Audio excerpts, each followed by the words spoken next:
We started creating our song by adding parts, and we focused on a lead, accompaniment, bass, and rhythm part. And we selected parts in such a way that we avoided masking and made it so they could fit together across the frequency spectrum from high to low.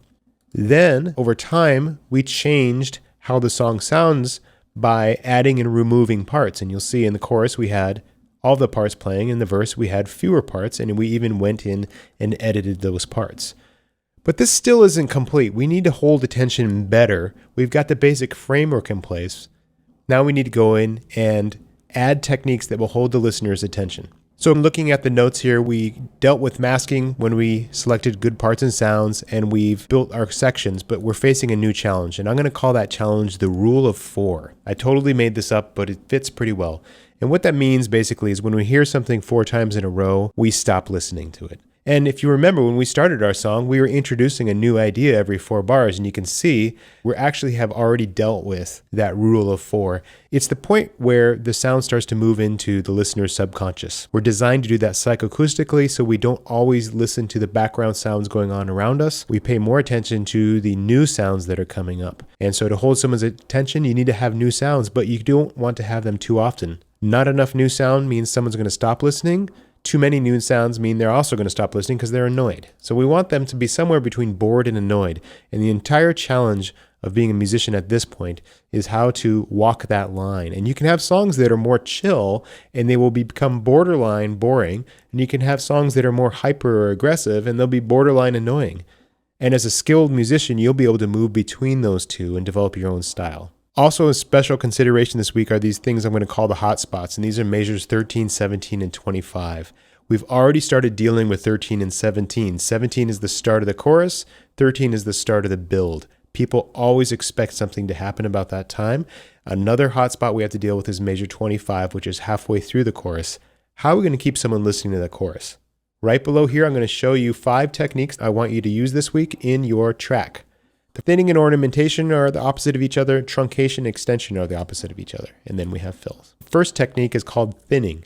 Thinning means removing an element or parts of it. So what we've done here is thinning at the beginning. When we started this track, we started with only one part. That's thinning because we're not playing all 4 parts at the same time. So you can see there's macro or large scale thinning going on by large amounts of black in the background here. And then we also did some thinning within the parts. So the whole bass part is here, but we only played parts of it, right? We left it out. So when you start seeing holes and gaps in the track, you are thinning. That's what it is. So let's go over the song and we'll start looking at these 5 techniques. I'm going to try to keep them up here so you can always see them over to the left. Thinning is very obvious, right? I hit play right here. We only have the bass part. I jump forward. We add the accompaniment part. I jump forward again. And we add the rhythm part. Every 4 bars, we're doing that strictly because of the rule of 4. It's right at the point where someone's going to stop listening. We want to build our song as slowly as possible and keep them listening as long as possible. So we're introducing the idea right after the 4th repeat. Macro thinning is very obvious. We can see that. Micro thinning means taking out parts of the loop. And you can see here in the accompaniment part, I did a lot of that. I explained that a little bit last week. But instead of playing, I'll play the whole loop here. It keeps going, very repetitive. But in the verse, I'm putting gaps in it.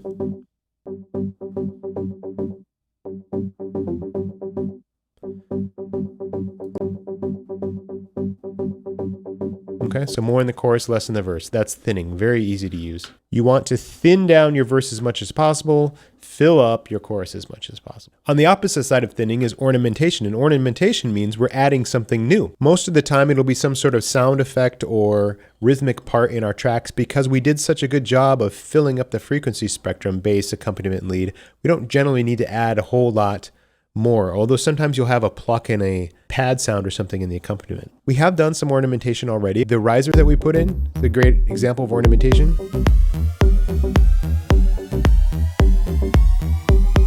So you can see we've already done thinning and ornamentation. The other 2 that I want you to look at are called truncation and extension. Truncation means you're going to edit it so the cycle sounds shorter. The best example of that is right in this rhythm part right here. You're going to hear the kick get faster and faster and faster, so it sounds slow here, right? Every half, and then we go to quarters. Then we go to eighths, 16ths, Okay, so it feels like it's going faster and faster, but it's not. The tempo of the song is the same. It's just the cycle is getting shorter. That's truncation. And then extension is the opposite of that. How do we take an element and make it longer? And that's where we're going to spend most of our time this week. I'm going to show you some of the techniques I'm going to use in extension, especially in the lead. To talk about extension, I want to take an idea and I want to make it longer. And this is the most important skill I want you to learn this week. So we're going to do it when we get to the chorus. I'm going to play the chorus here, and I'd like you to listen for the lead. We're going to focus on the lead first. The thing with the lead is you want people to keep listening to it. That's the whole point of the lead. The drums, not so much. So when the drums get repetitive and they play the same thing that fourth time, who cares? It goes into the subconscious and it holds down the groove underneath. And the listener doesn't even remember that the drums are playing. They just listen to the song. The lead part, though, if that disappears on you, they're going to get bored. We have to hold their attention up here. And you can see I've got my loop 1, 2, 3, 4, 5, 6, 7, 8. I'm trying to repeat this loop 8 times. There's no way anyone's going to listen to that. Let me go from the build here, let you listen to it real quick, and see if you can feel right about here where that highlight is, how you start to get bored. And then when 25 hits, you're probably done listening to my song. You're like, all right, dude.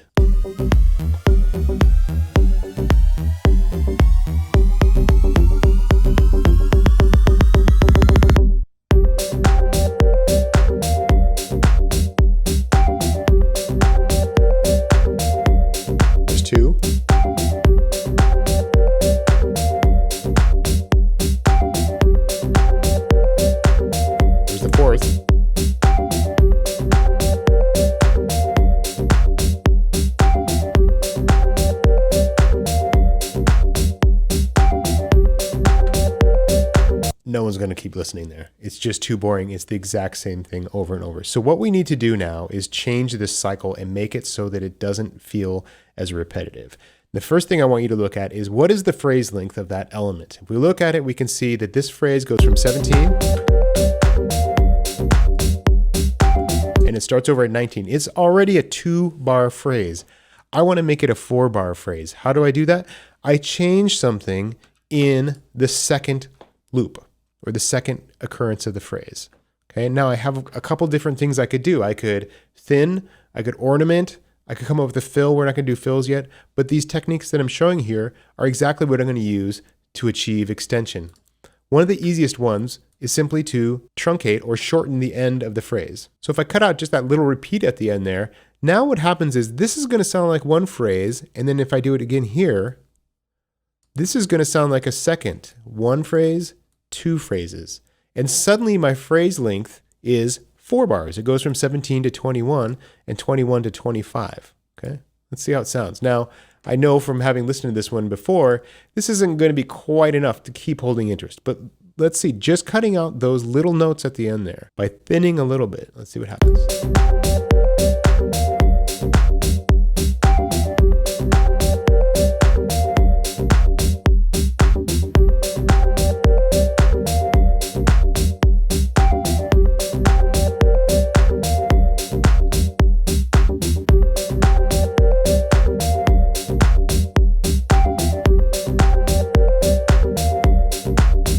So it was a little less repetitive by the time we got to 25. You probably would let me go all the way to 29 if I did this, because now I've got 1 phrase, 2 phrase, 3 phrase, and 4th phrase coming here if I shorten that one. Got 4 of those phrases. Although probably not, because they're so identical. So I feel like I need to shift that up a little bit. So what I'm going to do is continue to change the second phrase. A great technique is to continue to thin and remove notes. What I'm going to try to do now is shorten that second phrase just a little bit. I've cut the last notes off, but it's a little too repetitive. I'm going to click here, and I'm just going to move it over an 8th note right here. And an 8th note will cause the last note to be an anticipation, meaning it's coming a little bit earlier than expected. So we heard the note right here just before measure 18, but now it's a little further before measure 20. I'm trying to make this sound like the same phrase, but a variation.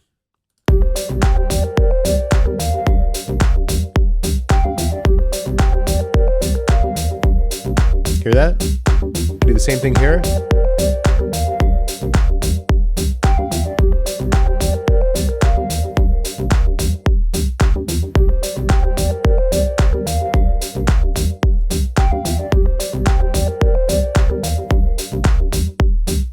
I actually like that. It's holding interest just a little bit more. I can tell though by 29, people are going to be annoyed with it. One of the ways to deal with this is to use some of the same techniques that I'd used previously. Remember at the end of this one, I just cut the end of the phrase. Well, what if I just do this? Goodbye. I cut the end of that. This actually works. So you can do a lot of things with this.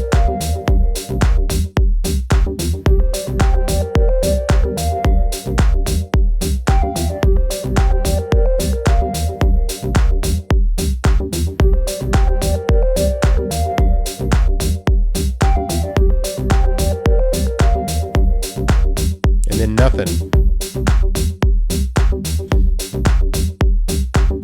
Now, if I don't want the lead part there, I can just do something like this, right? Watch here. Let me just put this build back in, and we'll take the build back to the verse. Let's see what happens if I start that last phrase there.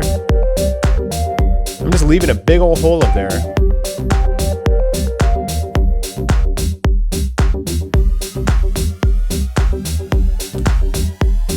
I'm tricking the listener, right?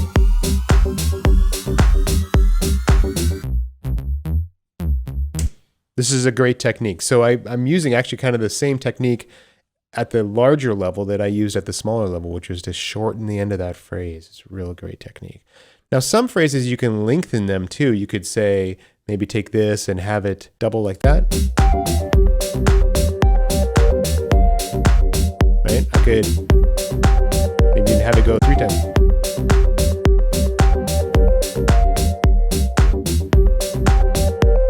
There's different things I can do. I'm going to recommend, though, that you focus on creating spaces. Now, mine naturally has some space in here, although you can hear the reverb. The reason that you want space in the lead part is it's like a human voice. And when humans talk, they pause and take a breath. And then they start back up again. And that pausing is part of holding our attention, because it means something new is coming up, right? We talk, oop, we stop, oop, we start again, oop, we stop, we start again. So you want that phrasing to come in, these melodic phrases to come in, and then not be there for a second. So when they come back in, they grab your attention again. Otherwise, it ends up like this accompaniment part. I'm guaranteeing that none of you have been listening to the accompaniment part. It's just kind of in the background, right? And that's because we've heard it over and over and over, and our psychoacoustic brain is just like, yeah, I don't need to listen to that anymore. Now, I might want to do some fun things here. If I didn't like just this riser, maybe I want to use some of the techniques I had in the build. Let me do some examples of truncation maybe here. Let me see if I can shorten the phrase.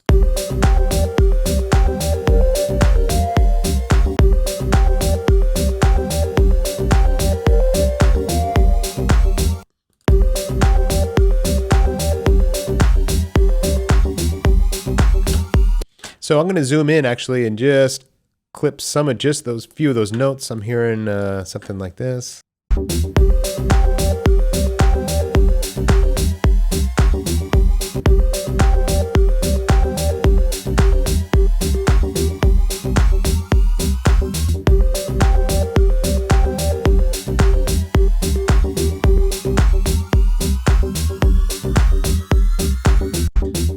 I'm just starting to grab that note. I'm kind of liking the way that sounds. So I'm going in right now. I am editing up that loop. I'm leaving gaps in it. I'm doing a lot of thinning. All right, so that's a good start. What I've done now is I have extended, mainly using thinning, some more ornamentation over here where I'm putting in extra notes, okay? Thinning where I'm removing notes here to give a sense of the phrase lasting 4 bars here. And then I'm removing that fourth time. So we're not hearing the melody 4 times. We're not getting bored with it. Okay, something changes here. But I felt like I still had to have some lead instrument up there. I couldn't just have this riser. Another place you can really start to change things up is that 3rd time, and then you can come back to it to a 4th time. So a lot of times you'll see the songs and phrases that look like something like this. You've played it twice, do something else, and you come back to it. This really is an A form, right? We could do that. Another popular technique could be something like this. Maybe I play each one, like here, here, and I switch between the two. This is A, B, A, B. These should sound familiar to you from song form, right? Where we're looking at the entire song. Well, you can use that same idea when you're looking at just the phrases and the melodies and the sections. But the one that I landed on is basically an A, B phrasing, each A lasting 4 bars. So we can do the same thing with the other parts here too. So right now, if we listen to just this accompaniment part.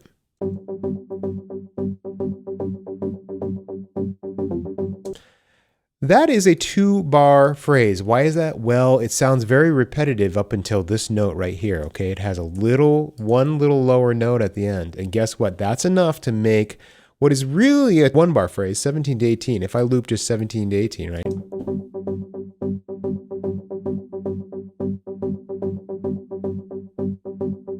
The cycle is shorter than if I add just these little notes at the end here.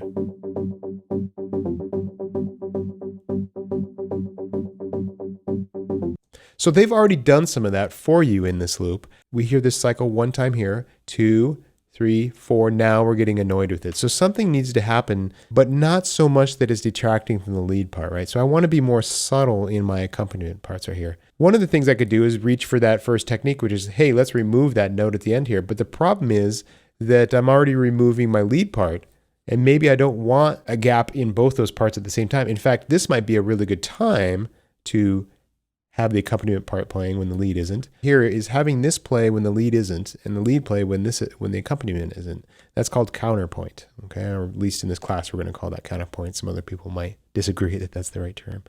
So I'm going to go in now and just play around a little bit and maybe make a few edits so that I can get these two sounds playing together and not have this one be so repetitive. I'm going to try to use some interest in this accompaniment part to keep interest in my song without detracting from my lead.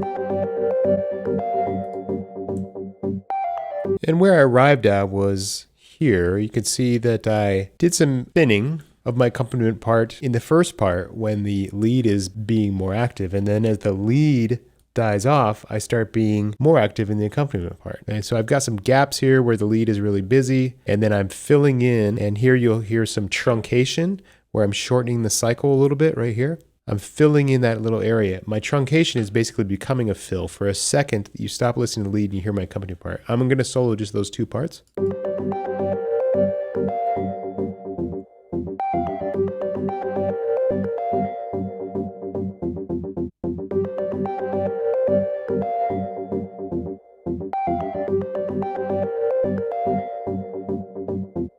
So what I have now is this nice 4-bar phrase going, and I even changed it a little bit in this one. I think on this one I have 3 or 4, and this one I only have 3. Okay, so these two sound a little different, and if I do that, if I change it at the end of this one, now I've got almost an 8-bar phrase that I can repeat, and I don't because I get into the more repetitive part here. Let's hear that with the rest of those tracks.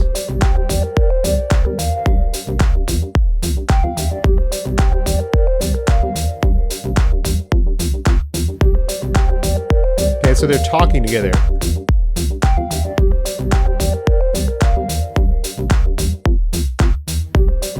And then when I get to the part at the end here, I now bring this entire loop in.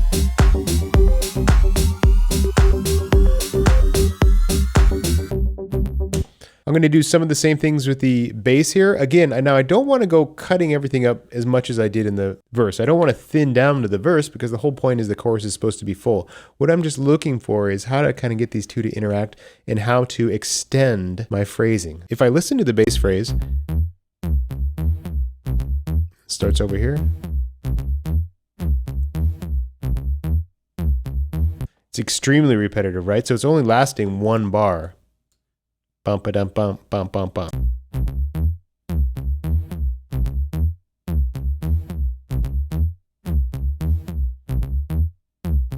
I'm just gonna do what I did with the lead. I'm just gonna cut off that last note right there.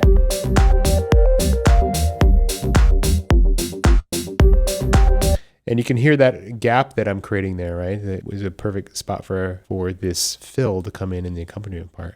And I can do the same thing. Now, what I'm going to start approaching here is measure 25. We talked about that as one of the hot spots. Well, what's going to happen is you're going to find this, as we go in that 4-bar cycle, I mean, here's 4. 1, 2, 3, 4. Something needs to happen right here, right? And I've done that. I've cut out some of the lead and I've cut out some of the bass. And then I go 1, 2, 3, 4. Well, I can't do the exact same thing again, or it's going to sound too repetitive, right? Especially if I do it 4 times. So right here at 25, I'm going to put in a pretty big attention grabber. Lastly, fills are small elements that will grab the listener's attention briefly, and I'm going to count many things in fills. Even a gap is almost a fill because it grabs the listener's attention, crashes, hits, yelps, drum rolls, guitar licks, something that comes in for a second, says, hey, you, and then goes away is a great way to hold listeners' attention, especially at these hot spots. Let's talk about fills. We basically were creating fills when we added this bunch of notes right here. I'm going to create a bigger fill at 25 and maybe a smaller fill leading into 21 and a big one leading at 25. We got to do something right here to get people to be willing to listen to that right there, that melody again one more time. There are fewer parts that are better for fills than the rhythm part. We're very used to the drum set making some sort of roll or fill there. And so what I'm going to do at 25 is I'm going to try to make a nice fill, and this is what I came up with. And a little snare fill right there. And then what I did is I actually backed off. I had already had a hole in the accompaniment part here. So what I did is I backed off that bass and left that gap right there too. So now we can hear that fill there. So notice how thinned out I get, but just for a beat, right? Just for a beat. I don't want to go to another section. I want to give the listener quick kind of grab them and say, hey, keep paying attention, and then come back right back here because we're still here. You'll see I have a smaller version of that. I think I added an extra beat right here before 21, drop the bass out just a little bit, but you'll see that there are more notes left over here than here, okay? So 25, we have a very big, what I would call fill, mainly a break in the parts with a fill in the drum part. At 21, a slightly smaller version of that. Let's listen to that.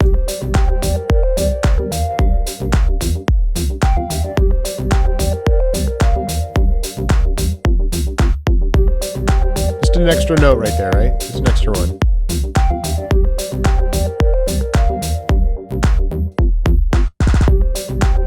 The song pauses there for a second, right? So that when this comes back, it's not annoying.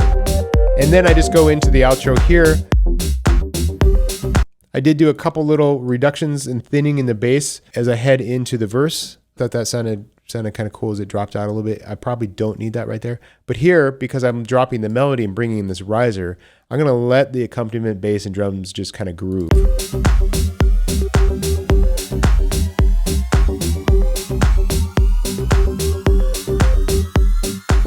So far, we've covered thinning, which means putting gaps in places. We've covered truncation, which means shortening the phrase so that there's acceleration in there. And we've covered extension, which means taking a phrase and changing it either every 2 or 4th time it's played so that that phrase length seems to double. And then we've added a fill here. So we've covered the main techniques I want you to do for this assignment. I'm going to add just a little bit more in the ornamentation, show you a very common thing that's done in ornamentation, which is to just add a rhythm part. And what I'm going to do is have a rhythm track. I'm going to add a second rhythm track, and I'm going to call it shaker. So I'm going to bring in a shaker at 25 just to spice it up a little bit on this second part. Let me play that and let you hear how that sounds.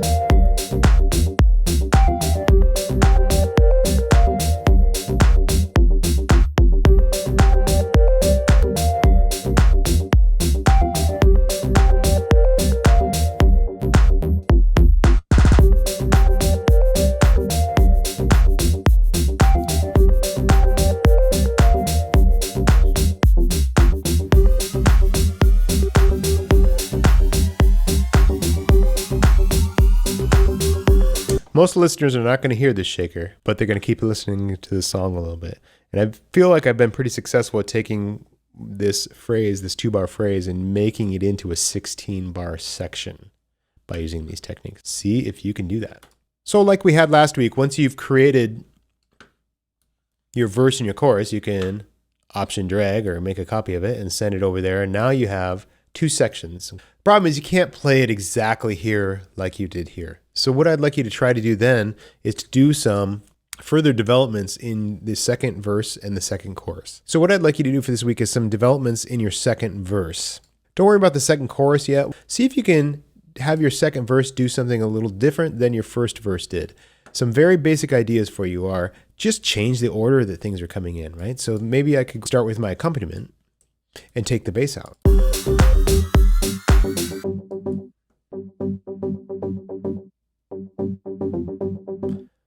Just like the beginning of the song, right? In fact, that might almost be enough to hold interest, okay? You can do some more editing, and let me show you where I ended up on mine. And I ended up deciding that I was going to start with the accompaniment part, then add the bass and the drums at the same time, but remove the accompaniment part. So this is a pretty jarring little spot right here. I build back up, and then instead of doing the acceleration or the truncation on my kick, I bring a snare sound in here.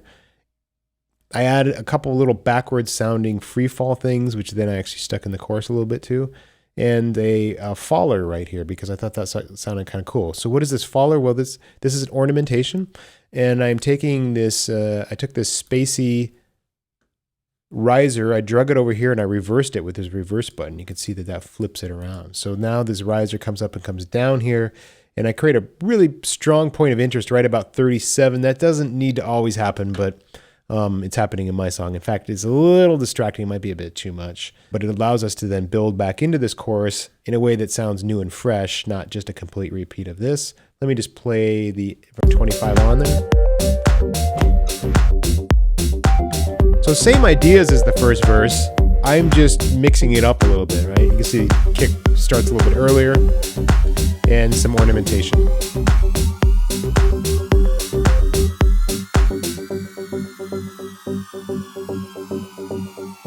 This riser really plays a part in that, right?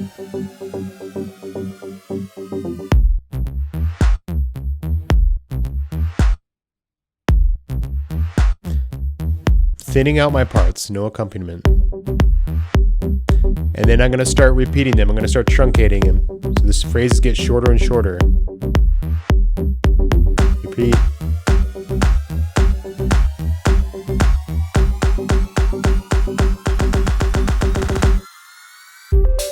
And we're into our second chorus. For right now, the second chorus, let's just leave it the same as the first. We'll get into some techniques there. So those are the techniques I'd like you to use this week. I want you to try to hold interest in your lead for the entire chorus. To do that, make sure that you are using extensions in the phrases by taking a shorter 1 or 2 bar phrase and extending it into a 4 or 8 bar phrase by using thinning and ornamentation, which means losing notes or adding notes, which I've done here. Then start looking at fills. How can you do something, especially at 25, and try to have it so that your accompaniment parts can also have longer phrases, right? I've done extensions on those by doing some thinning and making the accompaniment part and the bass part to a lesser degree sound less repetitive. All this is about keeping my song sounding interesting because the rules of 4 is going to play out. 1, 2, 3, 4, and someone's going to be done listening there. What am I going to do at 21 to hold your interest, right? Well, I shortened the phrase and made it sound like a 4 bar phrase, so you've only heard it once. Second time, great. Third time, I'm pretty bored with this, and then I did something different. Okay, so think about that rule 4. What are you going to do right around that 4th time? You either have to do something right before the 4th time, on the 4th time, or right after. I'll look forward to hearing how you all do with this assignment. Good luck.